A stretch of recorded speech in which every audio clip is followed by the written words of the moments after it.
जिससे थोड़ा-सा लोगों के अंदर जो अवेयरनेस है, वो रहेगी कि क्या स्क्रीनिंग होती है, क्यों ये कैंप लगाने से क्या फ़ायदे हैं। हमारे यहाँ ऑलरेडी ये स्पेशलिस्ट जितने हैं, ऑर्थो स्पेशलिस्ट हैं, गायनी के हैं, ईएनटी स्पेशलिस्ट हैं, डेंटल हैं, कार्डियोलॉजिस्ट हैं। ऐसे ही कई जो हैं वो हमने जैसे राजू श्रीवास्तव ट्रेडमिल पे ही एकदम से चले गए। तो ये चीज़ें जो हो रही हैं इसका मतलब ये है कि लोग समझ नहीं पाते कि उन्हें बीमारी डेवलप हो रही है और वो एकदम से अपने हार्ट पे स्ट्रेन डाल देते हैं जैसे एक्सरसाइज करने लगे या तो ऐसी सिचुएशन में उन्हें हार्ट अटैक होके और दिल का दौरा पड़ के और लाइफ का रिस्क बन जाता है। अभी दिक्कत ये है कि कई बच्चों का स्क्रीन टाइम बहुत ज़्यादा है। 5-5 6-6 घंटे मोबाइल देखते हैं, पढ़ाई में नहीं लग रहे। बच्चों को कॉन्स्टिपेशन हो रही है क्योंकि सिर्फ खाने की जगह कुरकुरे खा रहे हैं, मैदा खा रहे हैं, जंक फूड खा रहे हैं। नमस्कार, मैं हूं आपके साथ अर्पित पांडे। आप देख रहे हैं भारत क्रांति न्यूज। इस वक्त मैं गुरुग्राम के कथुरिया हॉस्पिटल में मौजूद हूं और मौजूदगी का जो कारण है वो ये है कि आज यहां पर free health checkup camp organise किया गया था और हमारे साथ इस वक्त मौजूद हैं हॉस्पिटल के डायरेक्टर ए के कथुरिया जी, जिससे हम बातचीत करेंगे और आपको बताएंगे कि फ्री हेल्थ चेकअप जो ऑर्गेनाइज किया जाता है उससे किस तरीके से लोगों को, आमजन को फायदा मिलता है। तो डॉक्टर साहब, पहले तो आपका बहुत बहुत स्वागत है। जरा आप इस कैंप के बारे में बताइए जो आपने ऑर्गेनाइज करवाया है, स्पेशलिटी डॉक्टर्स को यहाँ पर आपने बैठाया है और उसके बाद जो है आम जन को फ्री हेल्थ चेकअप करवाकर उनकी बीमारियों, समस्याओं को आप थोड़ा सा उजागर करने के बारे में उस दिशा में आगे बढ़ रहे हैं। जी, जी, धन्यवाद। सबसे पहले तो मैं ये बताना चाहूँगा कि हम इस फ्री कैंप को जो आज लगाया है, ये फ्री कैंप जो है हम लोग जो है ना 2-3 महीने में अक्सर हम लगाया करते हैं, जिससे थोड़ा-सा लोगों के अंदर जो अवेयरनेस है, वो रहेगी कि क्या स्क्रीनिंग होती है, क्यों ये कैंप लगाने से क्या फ़ायदे हैं। हमारे यहाँ ऑलरेडी ये स्पेशलिस्ट जितने हैं, ऑर्थो स्पेशलिस्ट हैं, गायनी के हैं, ईएनटी स्पेशलिस्ट हैं, डेंटल हैं, कार्डियोलॉजिस्ट हैं, ये सभी ओपीडी डेली देते हैं। मगर आज ये सभी जो है फ्री ट्रीटमेंट इन्होंने दिया है, बिना किसी शुल्क के, बिना किसी फीस के। जी, एग्जैक्टली मोटिव क्या होता है? क्योंकि आप जो ये हेल्थ चेकअप कैंप ऑर्गेनाइज किया आपने, इसका मोटिव क्या है? देखिए, इसका सबसे बड़ा मोटिव तो यही होता है कि लोगों को हॉस्पिटल में आने से कुछ बीमारियां जो उनको नहीं पता होता कि मुझे तकलीफ है, स्क्रीनिंग हो जाती है। स्क्रीनिंग होने से पता है कि मुझे अब डायबिटिक होने वाली है, मुझे हाइपरटेंशन की तकलीफ है, हार्ट की कोई प्रॉब्लम है। जैसे अभी हार्ट के डॉक्टर, हमारे डॉक्टर संजय चुग, जो यहाँ हमारे यहाँ हर फ्राइडे को आते हैं, रेगुलर ओपीडी देते हैं, तो उन्होंने कुछ ऐसे केसेस देखे जो स्क्रीनिंग से ये पता लग रहा है कि उनका बीपी हाई रहता है, उनके कोलेस्ट्रॉल बढ़े हुए हैं, ताकि आगे उनको खतरा ना रहे, हार्ट की बीमारियों का खतरा ना रहे, वो एक स्क्रीनिंग हो जाती है। जी। तो आज आपने ये ऑर्गेनाइज किया था कैंप, इसके बाद जो है हॉस्पिटल की क्या स्पेशलिटीज़ हैं जिससे आम अगर आदमी आना भी चाहे यहाँ पर इलाज करवाने अपना, तो समुचित इलाज मिल पाए उसे, क्योंकि बेसिकली मिलता नहीं है समुचित इलाज आदमी को। जी, हमारे यहाँ कथुरिया हॉस्पिटल ने सबसे कम जो ओपीडी की फीस रखी हुई है। जैसे एक स्पेशलिस्ट है, उसकी सिर्फ 500 रुपये फीस है। सुपर स्पेशलिस्ट, उसकी सिर्फ 1000 रुपये फीस रखी हुई है। एक फिजिशियन सिर्फ 300 रुपये फीस रखी हुई है और पेडिट्रिशियन जो है, डॉक्टर जो बच्चों के डॉक्टर हैं, सिर्फ 300 रुपये। तो हम लोगों ने जो है गुड़गांव में सबसे कम फीस, जितने भी स्पेशलिस्ट हैं वो अवेलेबल हैं हमारे यहाँ, डेली अवेलेबल हैं और सबसे कम फीस में हमने यहाँ उचित सुविधाएं दी हुई हैं। मैं डॉक्टर गरिमा हूँ। मैं एक पीडियाट्रिशियन हूँ एंड नियोनेटोलॉजिस्ट हूँ। मैं बच्चों को ट्रीट करती हूँ। हमने कथुरिया हॉस्पिटल में एक कैंप लगाया है जहाँ पे हम लोग मुफ्त ओपीडी की फैसिलिटी दे रहे हैं एवं जो पेशेंट्स जहाँ पे नॉर्मली नहीं जा पाते हैं पीडियाट्रिशियंस के पास अपने नॉर्मल कंसर्न्स लेके, वहाँ पे आज हमने उस कंसर्न्स को हमने देखा है और बच्चों को फ्री सलाह दी है एवं जो बच्चों को मल्टीविटामिन्स की डेफिशिएंसी है, ग्रोथ डिसऑर्डर्स हैं, जिनका वज़न नहीं बढ़ रहा, डाइटरी काउंसलिंग चाहिए, वो हमने आज सब कुछ मुफ्त किया है। जी, आमतौर पर जो बहुत निचले लेवल के आम जन होते हैं, वो उनको अपनी बीमारियों को पहचानने में बड़ी दुविधा होती है, क्योंकि वो जो है टेस्ट नहीं करवा पाते हैं, हाई अफोर्डेबल प्राइस में नहीं हो पाता, इस वजह से वो नहीं जाते हैं करवाने ही।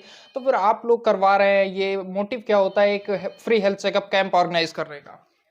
फ्री हेल्थ चेकअप कैंप का मोटिव यही है कि बच्चा स्क्रीन हो जाए सबसे पहले, वो पेरेंट्स को पता चले दिक्कत कहाँ पे है, जी। तभी तो इलाज होगा। तो अभी दिक्कत ये है कि कई बच्चों का स्क्रीन टाइम बहुत ज़्यादा है। 5-5 6-6 घंटे मोबाइल देखते हैं, पढ़ाई में नहीं लग रहे, बच्चे को कॉन्स्टिपेशन हो रही है क्योंकि सिर्फ खाने की जगह कुरकुरे खा रहे हैं, मैदा खा रहे हैं, जंक फूड खा रहे हैं। तो वहाँ पे पेरेंट्स को कहाँ पे उनको लाइन ड्रॉ करनी है और कैसे उनको हम पाथ दिखाते हैं कि बच्चे को आगे कैसे बढ़ाना है और इन प्रॉब्लम्स को कोप अप कैसे करना है। मैं ये भी चाहूँगा कि आप उन माँ-बाप को भी थोड़ा-सा बताएँ कि वो किस तरीके से अपने बच्चों को जो है सँभालें कि ताकि वो जंक फूड्स वग़ैरह से बच सकें और मोबाइल जो देखते हैं लगातार उससे बच सकें, ताकि जो समस्याएँ बढ़ती हैं धीरे-धीरे वो ना बढ़ पाएँ, उस पे रोक लगाई जा सके। देखिए, ये सब कुछ शुरू घर से ही होता है। बच्चा किसको देख के बढ़ता है? पेरेंट्स को देख के। तो एवरीथिंग स्टार्ट्स फ्रॉम होम। तो वो अगर अपने पेरेंट्स को देखेगा कि पापा मम्मी मोबाइल पे लगे हुए हैं, तो बच्चा भी मोबाइल ही मांगेगा। तो पहले तो बच्चों के साथ इंटरेक्शन आपको फैमिली एज अ फैमिली बढ़ानी है। खाने पे बैठने के मोबाइल या टीवी के साथ ना बैठे, अपनी एज अ फैमिली बातें करें, तभी बच्चा आपके साथ भी अपनी बातें शेयर करेगा। नेक्स्ट चीज़ ये है कि बड़ा कन्वीनियंट हो गया है, किसी चीज़ को पैसे देना, जाओ मार्केट से ले लो, बट हमें मेहनत करनी पड़ेगी बच्चे को खाना खिलाने में और पौष्टिक खाना खिलाने में, that is not processed already made food.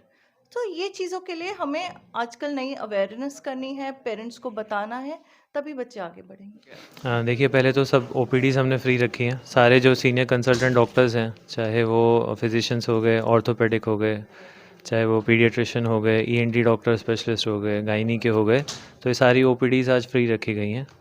और 2 to 3 आवर्स का ये कैंप है। इसमें जो हमारे सारे इन्वेस्टिगेशंस हैं वो भी सारे हमने फ्री रखे हैं। तो जो भी पेशेंट्स आते हैं उनको जो भी टेस्ट डॉक्टर प्रिस्क्राइब करते हैं वो सारे टेस्ट फ्री एडवाइस किए जाते हैं और फ्री में हो रहे हैं। फिर इनफैक्ट जो भी दवाइयाँ उनको प्रिस्क्राइब की जाती है वो 20% डिस्काउंट में भी उनको मेडिसिन्स मिल रही हैं। तो ये सारा बेनिफिट्स जो है वो कैंप में हम प्रोवाइड करा रहे हैं। जी।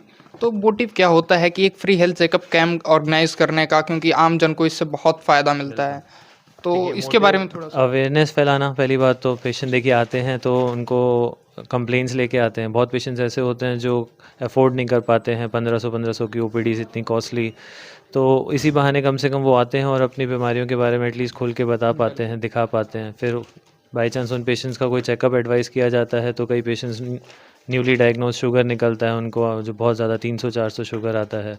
कईयों का ब्लड प्रेशर बहुत हाई निकलता है, कईयों के कोलेस्ट्रॉल लेवल्स बहुत हाई निकलते हैं। तो ऐसे पेशेंट्स में उनको ट्रीटमेंट प्रॉपर्ली मिल पाता है और वो फिर आगे फॉलोअप में भी उन दवाइयों को कंटिन्यू रख पाते हैं। तो इस कैंप का ये बेनिफिट बहुत अच्छा है। आजकल तो एक दहशत का माहौल है, क्योंकि रोज़ ही हम सुनते हैं कि कोई सेलिब्रिटी सडनली उनकी डेथ हो गई। अभी धूम के डायरेक्टर की भी सडनली डेथ हो गई कि बिल्कुल ठीक थे। तो वो बिल्कुल ठीक अगर होते तो सडनली उनके हार्ट अटैक होकर डेथ नहीं होती। ऐसे ही कई जो हैं वो हमने, जैसे राजू श्रीवास्तव ट्रेडमिल पे ही एकदम से चले गए। तो ये चीज़ें जो हो रही हैं, इसका मतलब ये है कि लोग समझ नहीं पाते कि उन्हें बीमारी डेवलप हो रही है और वो एकदम से अपने हार्ट पे स्ट्रेन डाल देते हैं, जैसे एक्सरसाइज करने लगे या, तो ऐसी सिचुएशन में उन्हें हार्ट अटैक होके और दिल का दौरा पड़ के और लाइफ का रिस्क बन जाता है। इसलिए हमें इस बारे में अवेयर रहना चाहिए कि हार्ट की बीमारी कॉमन हो गई है और उसके पीछे कारण जो भी हों, कारण मोस्टली यही है कि खान पान जो है वो चिकनाई रहित नहीं है। खान पान में चिकनाई ज़्यादा है, मीठा है, फास्ट फूड ज़्यादा खा रहे हैं, होम डिलीवरी ज़्यादा हो रही है, क्योंकि लोगों का वर्क फ्रॉम होम कितना शुरू हो गया कोविड के बाद और कोविड के दौरान। उसकी वजह से घर का खाना जो है, अपनी रसोई में बना हुआ खाना कम हो गया है। तो ऐसी चिकनाई युक्त खाना खाने से जो है दिल की नसों में ब्लॉकेज बनने का, कोलेस्ट्रॉल बढ़ने का, मोटापा का, बीपी बढ़ने का, इन सब का और डायबिटीज़ का खतरा जो है ये बढ़ गया है। तो इसकी वजह से जो चिकनाई जम जाती है दिल की नसों में, जब सडन स्ट्रेन डालते हैं, जैसे कोई इमोशनल स्ट्रेस हो या सडनली वजन उठा लिया, सडनली कोई एक्सरसाइज के लिए आपने वजन उठा लिया या ट्रेडमिल पे आपने एकदम से ज़्यादा एक्सरसाइज कर दिया, या आप पहाड़ी में कहीं हॉलिडे के लिए चले गए और वहाँ पे ज़्यादा एक्सर्शन कर दिया, तो एकदम से वो चिकनाई जो अंदर जमी होती है उसका प्लाक रप्चर होकर क्लॉट बन के अटैक कर देता है। तो हमें परहेज़ के तौर पे क्या करना है कि हमें अपनी लाइफस्टाइल को सुधारना बहुत ज़रूरी है। लाइफस्टाइल भी सुधारना है, जांच भी करनी है कि हमारा कोलेस्ट्रॉल तो नहीं बढ़ रहा, हमारा बीपी तो नहीं बढ़ रहा, हमारा शुगर तो नहीं बढ़ रहा। अगर ये चीज़ें बढ़ रही हैं तो डॉक्टरी सलाह से इनका इलाज होना चाहिए। डाइट में परहेज़ के तौर पे नमक और चीनी, ये दोनों दो बड़े इंपॉर्टेंट जहर हैं, इनका सेवन मिनिमम टू मिनिमम होना चाहिए। और घी मक्खन जो है चिकनाई का परहेज़ होना चाहिए। वेजिटेबल ऑयल तेल में हम खाना बनाते हैं वो बेहतर रहता है। सब्जियां ज़्यादा खानी चाहिए, वेजिटेबल्स, फ्रूट, सैलड, ये हार्ट के लिए फ़ायदेमंद है, नुकसान मिनिमम है। हार्ट में जो शरीर में इन्फ्लेमेशन होता है उसको भी कम करते हैं। मीट वगैरह से चिकनाई भी बढ़ती है, इन्फ्लेमेशन होता है, हार्ट अटैक का खतरा बढ़ता है। फिश, चिकन कभी कभार खाना चाहें खा सकते हैं। दूध जो लें वो डबल टोन होना चाहिए, चिकनाई रहित होना चाहिए। और उस दूध का आप कुछ भी बना के ले सकते हैं, आधा लीटर तक ले सकते हैं। अगर उसमें चिकनाई नहीं है तो वो नुकसानदेह नहीं है। इसके अलावा हमें रेगुलर वॉकिंग एक्सरसाइज 10,000 कदम चलना चाहिए। योग व्यायाम रोज़ करना चाहिए। बाबा रामदेव का टीवी लगा के योग करिए। आधा घंटा योग और आधा घंटा 40 मिनट चलना बहुत फ़ायदेमंद रहता है। लेकिन सबसे इम्पॉर्टेंट चीज़ क्या है कि हमें इस बारे में अवेयर रहना है कि हार्ट की बीमारी किसी को भी हो सकती है। अब कोई भी उम्र जो है वो एग्जेम्प्ट नहीं है। पहले जैसे हम सोचते थे 60 के ऊपर, आज हम 24 साल में हार्ट अटैक देख रहे हैं। तो इस बारे में हमें अवेयर होना है कि हमें कोई भी एज हो, हमें अपना चेकअप रेगुलर करना है। ब्लड प्रेशर, शुगर, चिकनाई, इस तरह के जो है डॉक्टरी सलाह से ही हमें एक्सरसाइज शुरू करनी है। और रेगुलर एक अपना डाइट कंट्रोल और एक्सरसाइज करके लाइफस्टाइल को मेंटेन करना है। अगर कोई जैसे शुगर ज़्यादा है, बीपी ज़्यादा है, तो उसके लिए दवाई खाने से नहीं घबराना चाहिए, ताकि हार्ट अटैक के रिस्क को हम कम रख सकें। इसके अलावा जैसे मैंने बताया, योग व्यायाम और मेडिटेशन करना ये भी बहुत फ़ायदेमंद है। तंबाकू का सेवन बिल्कुल नहीं होना चाहिए, क्योंकि तंबाकू का मतलब ही है कि हार्ट अटैक निश्चित ही होगा। और शराब का सेवन भी नहीं होना चाहिए, क्योंकि शराब भी नुकसानदेह है, हार्ट अटैक के रिस्क को बढ़ाती है। क्या नाम है आपका? मेरा नाम सचिन सैनी है। तो किस चीज़ की समस्या है आपको? मेरा ना 2 महीने पहले ऑपरेशन हुआ था और यहाँ पे मेरा काफ़ी अच्छा एक्सपीरियंस रहा है। ये नर्सिंग स्टाफ का, डॉक्टर्स का काफ़ी अच्छा रहा है। ठीक है, तो किस आज जांच हुई आपकी कुछ? हाँ जी, हो गई जांच? 6 प्रकार की जांचें हुई है। अच्छा, आँखों की हुई है, गले की हुई है, बीपी हुआ है, शुगर का हुआ है, हड्डियों का हुआ है। मेरा काफ़ी अच्छा। तो फ्री हुआ है ना? हाँ जी, बिल्कुल फ्री है। और मैं धन्यवाद देना चाहूँगा डॉक्टर अशोक कथुरिया जी का और उनकी पूरी टीम का तहे दिल से शुक्रिया अदा करना चाहूँगा। मतलब संतुष्ट हैं? बिल्कुल संतुष्ट हूँ। चलिए, ये मरीज हैं जो कि यहाँ पर आज उपस्थित थे, जिनका एक्सपीरियंस बता रहे हैं कि बहुत बेहतर है।